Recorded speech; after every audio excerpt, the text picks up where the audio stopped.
Hey, what's going on, guys? FullFrontage Gaming here, and today I'm bringing you guys a video on how we broke 5,000 trophies. So, if you guys were watching my stream earlier the day I'm recording this video, which is Saturday the 15th, you guys know I tilted super hard on stream. We went from like 4,700 trophies down to 4,500 trophies. And I went to get off and watch Patriots game, which is why I'm wearing my Patriots jersey, but bringing you guys a video on breaking 5,000 trophies. So just in the past like 4 hours of sitting down and grinding, we managed to push up almost 500 trophies in one day. And this is the deck we did it with. So this is a pretty common deck that's going around in the meta, Hog Freeze, right now, but I want to talk about a few things. So obviously all the way down here, played in a tournament, and actually we can't even go back that far, but I played in a tournament in the middle of it, and so basically here's where it started back up. We were at 4726 3 hours and 10 minutes ago, so we're almost 300 trophies, so that's 100 trophies an hour, which isn't that bad. I took breaks in between. I didn't play like straight through.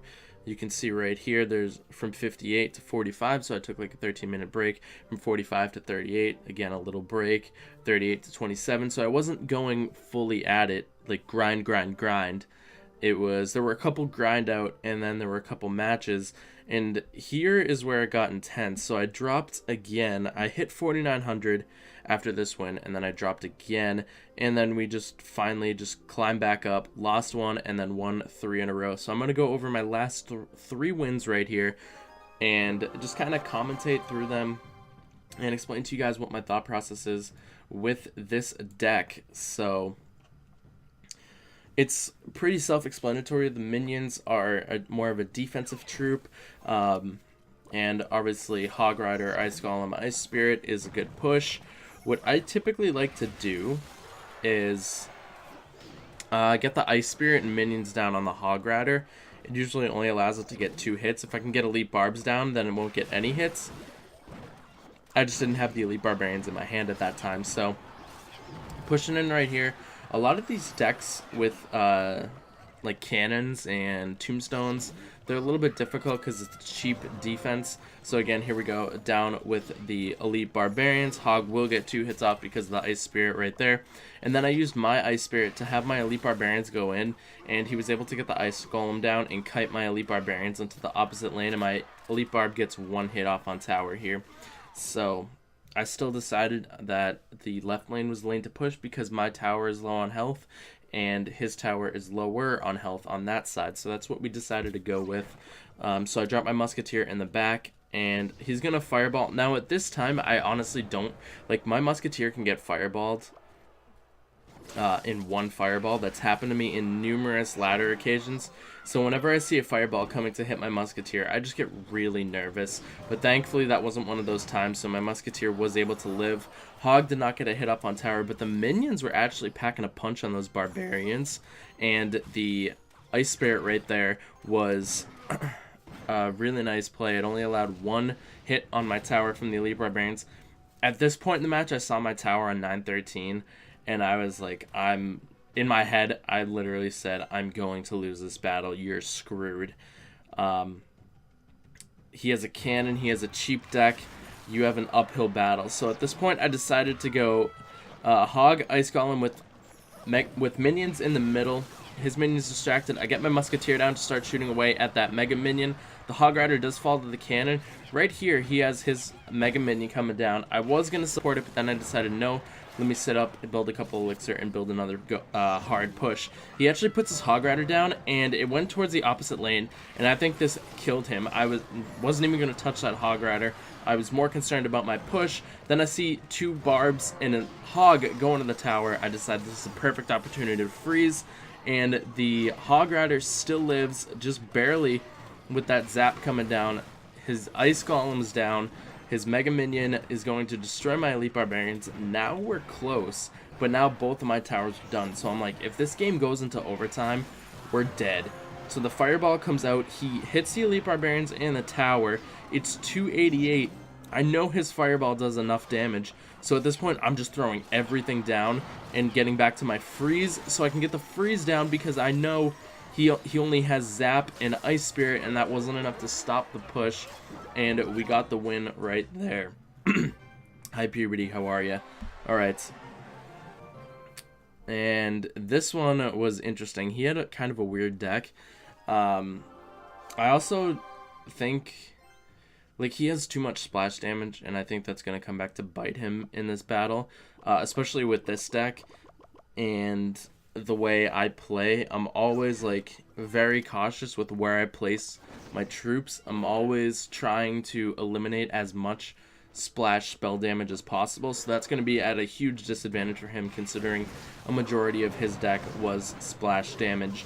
And the Elite Barbarians and Musketeer get smacked by the log, but this push I felt pretty good with, and then the Knight came in. The Knight actually does a decent job against Elite Barbarians, just because of how fast it attacks, with the assistance of a tower, of course.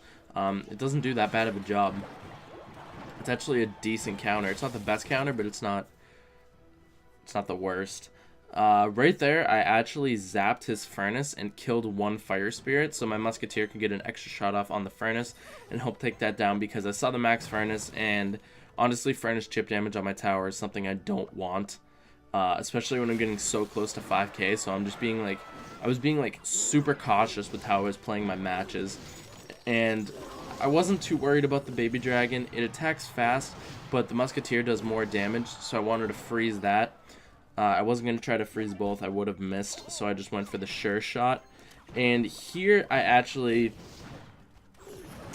Yeah, so I knew he had a fireball. I kind of figured he had a fireball. He hadn't played it yet.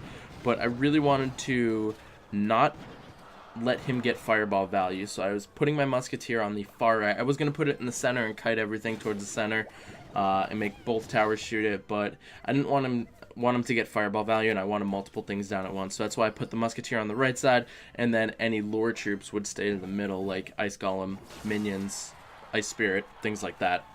So right there, I'm just zapping the Furnace. Again, I don't want anything to do with the Fire Spirit chip damage on my tower. So it's like, as soon as I can eliminate a round of Fire Spirits, that's what I'm doing. So Elite Barb, Hog Rider comes in right here. He puts down the Royal Giant, which actually worked to our benefit. Then he puts down the Wizard, because he didn't have the Knight in hand. Musketeer would have even worked in that situation.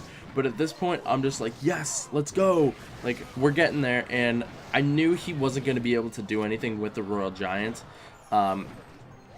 He's not really playing much. He puts a Furnace down, and as soon as they jump out, I put my Elite Barbarians down to take out the Furnace. And then I'm just like, I'm going to keep up the pressure so he can't play his Royal Giant. So that's what we were doing. But he just decides to drop it anyway, even though I have a Hog Rider and a Musketeer in his base. So I just dropped minions.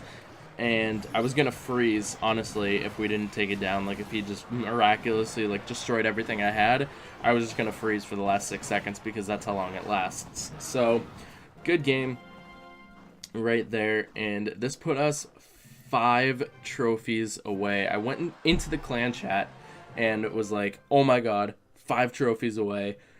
And I didn't know what to do. I was like, do I stop? Do I go? Because I was, like, going back-to-back battles. And so, queued up, and I was like, oh god, I'm playing someone from Orange Juice's clan, or clan system. So, I was like, this guy probably has some decent skills, so this is not really the match I want to do to get into 5k. And I see the Royal Giant come down, and I was like, okay, I'm not going to push the other lane. But I put an Ice Spirit down. I was like, maybe he'll think I'm going to drop like a Hog Rider or something. And he puts the cannon down, actually. So that really worked out for us, because now we can just reinforce defending this Royal Giant and then get a huge counter push going on this side. So I was like, all right, here we go. And then the minion horde comes down, and I'm just like, oh no. Hog gets the tower and gets one hit. The Musketeer did a pretty decent job, and I just let the tower take care of that. I was like, I'm going to save up elixir. I don't want to push any more than I have to. So I'm playing extremely cautious, and I'm really thinking. I think when I stream, I'm focused on other things, and when people commentate videos, this is one thing that's really different about commentating streaming while you're playing the game. You're focusing on other things, and it takes away your focus, and you're not fully there. And when that fireball came down, like I said earlier in the video, I was so scared that the fireball was going to one-shot my musketeer, and when it didn't, I was like, okay, we actually may have a chance right now. But going back to that, when you're commentating or streaming, you're reading you're reading the chat, you're keep interacting with your viewers, and it's honestly really tough to play because you're focusing on other things as well. So it's really, really tough. And right there, the Valkyrie, it's a good counter to the Elite Barbarians. It does a decent job. And then when the minion horde came in, I was like, okay, I can just zap that as long as he doesn't support it. Which he didn't. So now we're even on damage, and I was like, okay, he has the Royal Giant, so I need to play safe. So I see the archers come down, so I'm just going to put an Ice Golem down, and I just go in with the Ice Spirit as well. I just put a Musketeer down right in front because he put the cannon close enough, so my Musketeer goes there, and as soon as the minions lock on, I drop my minions, and then the Ice Spirit comes over, hits them.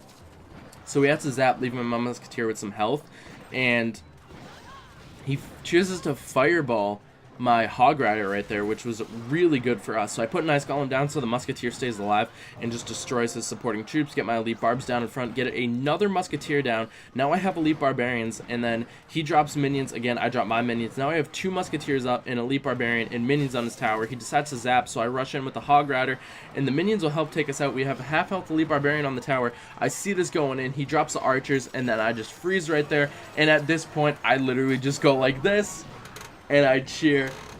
And I was so stoked that we won that match. That was really clutch right there, and I was just so pumped for that.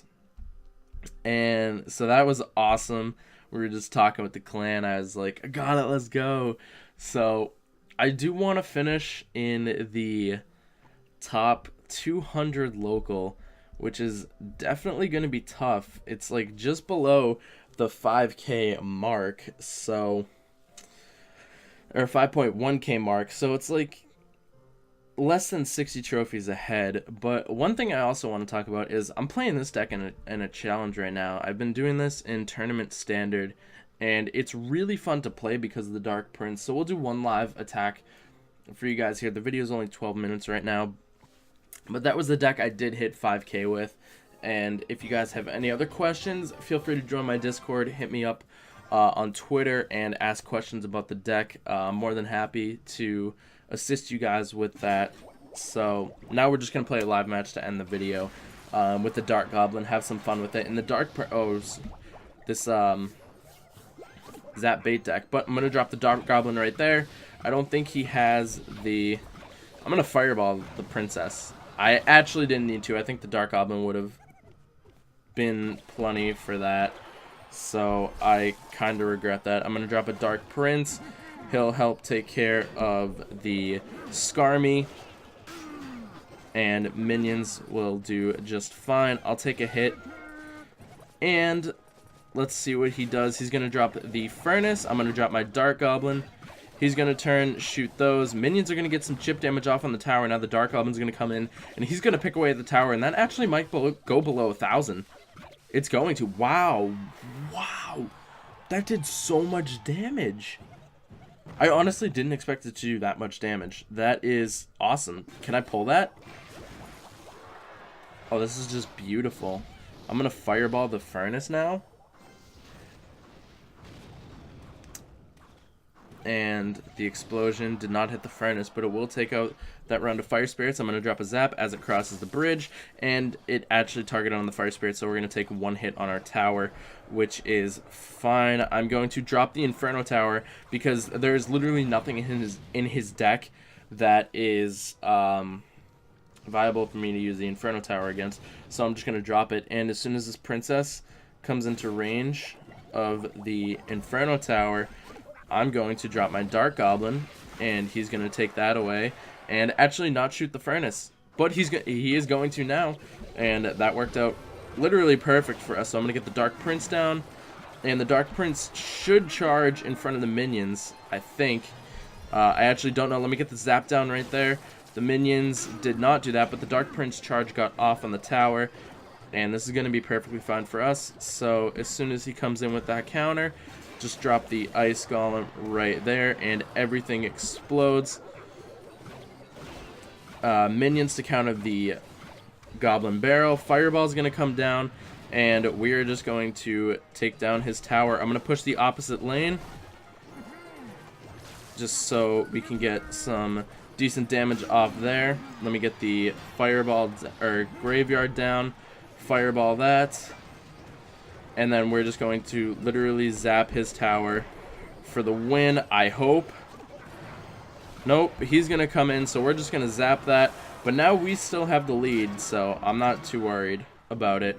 He's going to have to do some insane plays right here to make a comeback, and hopefully I just don't allow those insane plays to be made.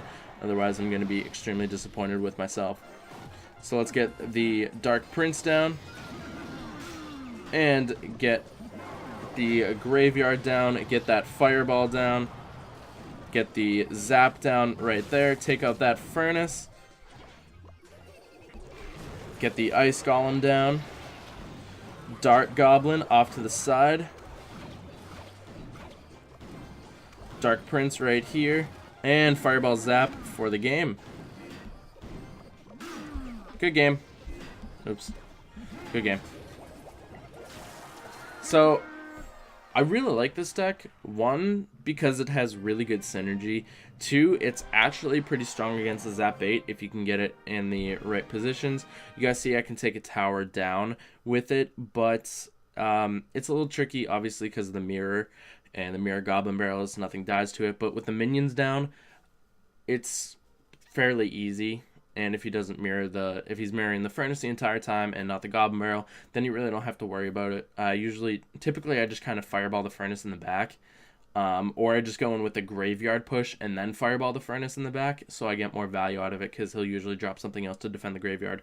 But I hope you guys enjoyed the video. If you guys want to see a video on this deck solely and have me go really in-depth on how I talk about it and one of those strategy videos, let me know down in the comment section below, and leave a like since we hit 5K. This is freaking awesome, but I hope you guys enjoyed, and I'll talk to you guys in the next episode. Peace out.